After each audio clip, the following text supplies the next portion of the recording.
Hello guys, welcome to new रेत video. आपको पता है हम लोग कई दिनों से गुल्ली गुल्ली के ऊपर रेत कर रहे हैं, तो अभी भी इसका लास्ट पार्ट है। रेत करते हैं। वीडियो आ चुकी है, आई हुई थी तो मैंने आपके लिए लेके आ गया। शुरू करते हैं। दोस्तों, अगर आपने हॉरर हॉस्पिटल पार्ट 1, 2 और 3 नहीं देखा है तो पहले आप उसे देख लीजिए, वरना ये स्टोरी आपको पूरी तरह से समझ में नहीं आएगी। दोस्तों, स्टोरी शुरू करने से पहले मैं आप लोगों से ये बता देना चाहता हूँ कि ये स्टोरी हॉरर हॉस्पिटल 3 के आगे की स्टोरी नहीं है। मैंने पिछली वीडियो में कमेंट्स करके आप लोगों से पूछा था कि क्या आप ये जानना चाहते हैं कि Jeff the killer doctor D से कब और कैसे मिला, और डॉक्टर डी बिना मास्क के कैसा दिखता है। तो आप में से बहुत सारे लोगों ने कमेंट्स किया था कि हाँ, मुझे देखना है, तो इसलिए मैंने ये वीडियो बनाई है। तो चलिए देखते हैं कि जेफ और डॉक्टर डी की मुलाकात कैसे हुई और डॉक्टर डी और जेफ रियल में कैसे दिखते हैं। अभी अभी पुलिस को यह खबर मिली है कि जेफ द किलर इसी एरिया के आसपास कहीं देखा गया है। ऑफिसर को जैसे ही इसके बारे में खबर मिली, फौरन ऑफिसर यहाँ पहुँच गए। वो ये नहीं चाहते कि जेफ किसी और को नुकसान पहुँचाए, इसलिए वो चप्पे चप्पे पर नजर रखे हुए हैं। लेकिन तभी एक ऑफिसर को कुछ दिखाई दिया।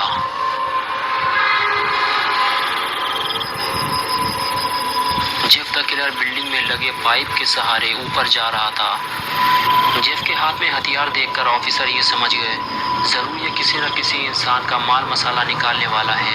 ऑफिसर फौरन जेफ की तरफ भागे और चिल्लाते हुए कहा, जेफ नीचे आ जाओ, हमने तुम्हें देख लिया है, वरना हम तुम्हें गोली मार देंगे। और एक बात और, तुम्हारा पजामा पीछे से थोड़ा फटा हुआ है। ये सुनकर जेफ नीचे उतरने लगा और नीचे उतरते ही वो वहां से भाग निकला।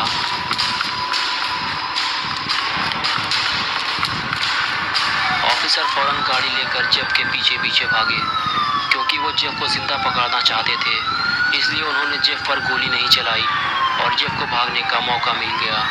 जेफ भागते हुए पहाड़ियों पर चढ़ गया, लेकिन जेफ के लिए ये एक बहुत बड़ी मुसीबत थी।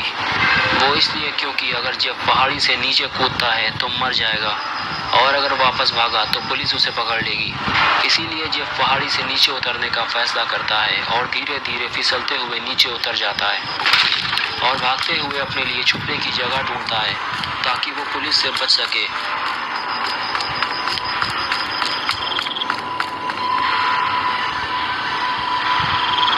उधर ऑफिसर जेफ को ढूंढ रहे होते हैं।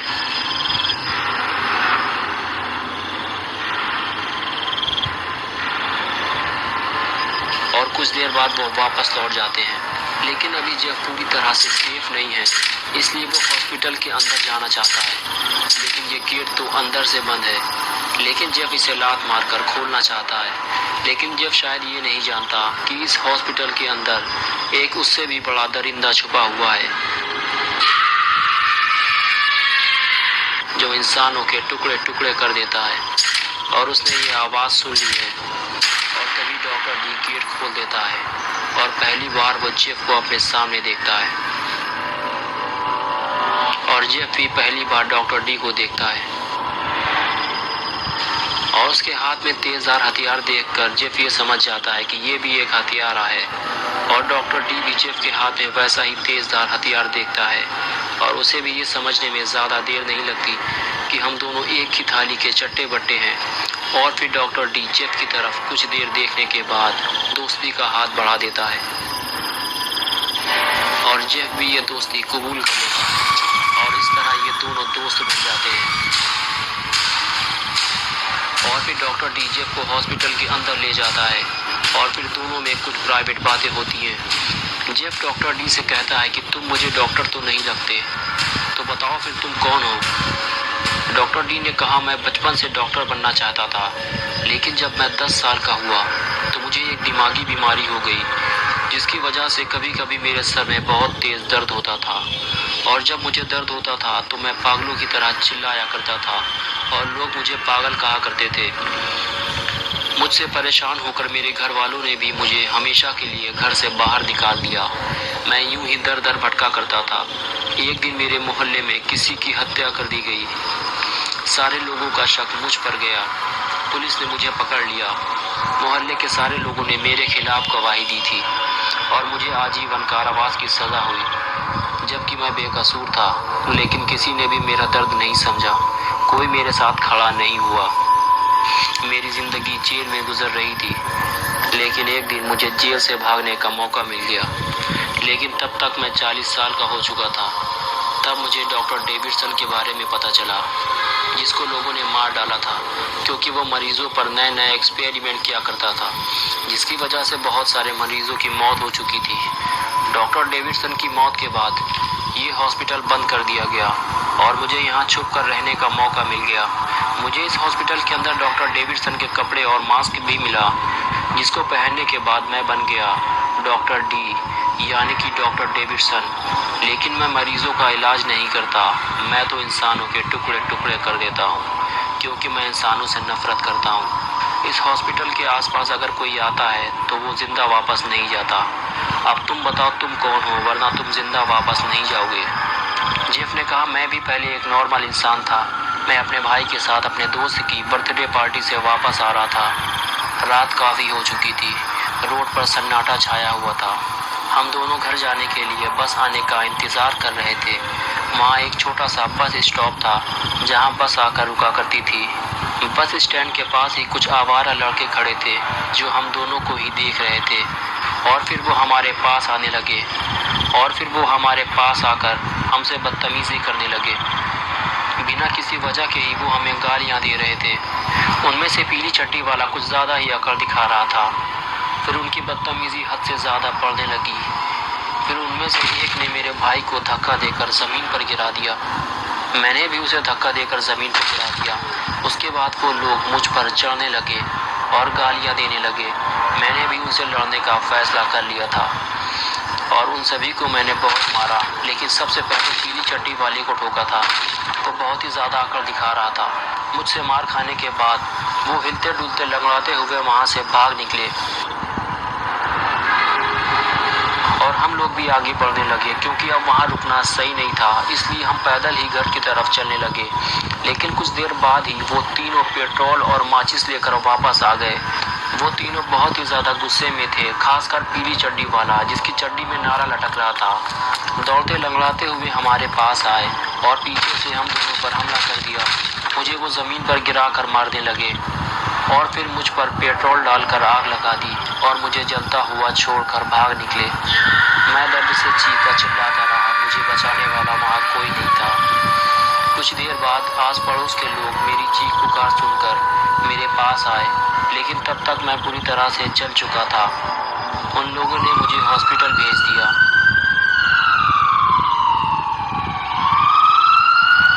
कुछ हफ्तों के बाद मुझे घर भेज दिया गया, लेकिन डॉक्टर ने मुझे पट्टियाँ खोलने से मना किया था। लेकिन एक रात जब मेरे घर वाले सो रहे थे, तब मैंने अपनी पट्टियाँ खोल दी और अपने आप को जब आईने में देखा तो मैं पागल हो गया। मुझे बहुत ही ज़्यादा सदमा लगा था। मेरी पूरी बॉडी आग से झुलस चुकी थी, लेकिन मैं अपने आप को हमेशा खुश देखना चाहता था। लेकिन अब मैं हंस भी नहीं सकता था, तो मैंने एक छुरे की मदद से अपने चेहरे को काटकर एक बड़ी सी स्माइल बना ली। मुझे लगा था कि इस बदले हुए चेहरे को देखकर अब कोई भी मुझसे नहीं डरेगा।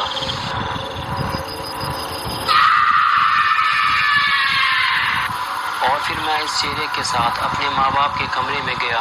वो सो रहे थे। मैंने उन्हें नींद से जगाया और अपना हंसता हुआ चेहरा दिखाया, लेकिन वो मुझे देखकर डर गए और चिल्लाने लगे। मुझे बहुत ही ज़्यादा गुस्सा आया और मैंने उन्हें मार डाला। चीख पुकार सुनकर मेरा भाई दौड़ता हुआ आया।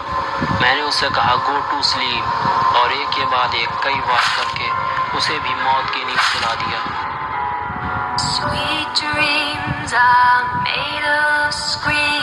उस दिन से मैं जेफ से जेफ द किलर बन गया और फिर मैंने एक एक करके उन तीनों को भी मौत के घाट उतार दिया, जिनकी वजह से मेरी ज़िंदगी बर्बाद हो गई थी।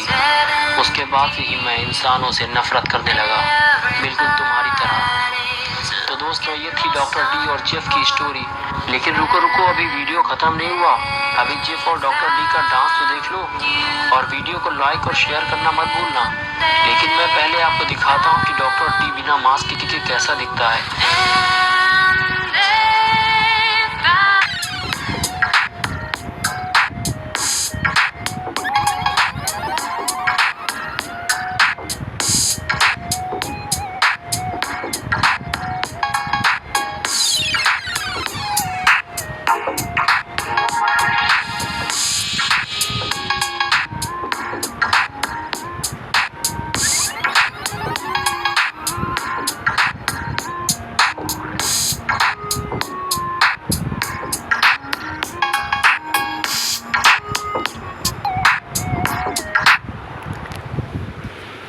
गाइस आपसे मिलते हैं अगली वीडियो में। ये ऐसे ही पागलपन दिखा रहे हैं, तो आपसे मिलते हैं अगली वीडियो में। ये लास्ट पार्ट था। चलो बाय बाय। और हाँ, आपको बात कहना चाह रहा था, इसके बाद एक फ्री फायर की वीडियो आएगी और मैंने माइनक्राफ्ट की वीडियो नहीं डाली, जो मेरे पास पैसे नहीं थे, मेरे से डाउनलोड नहीं हो पाया, तो फिर मैं फिर कभी डालूँगा।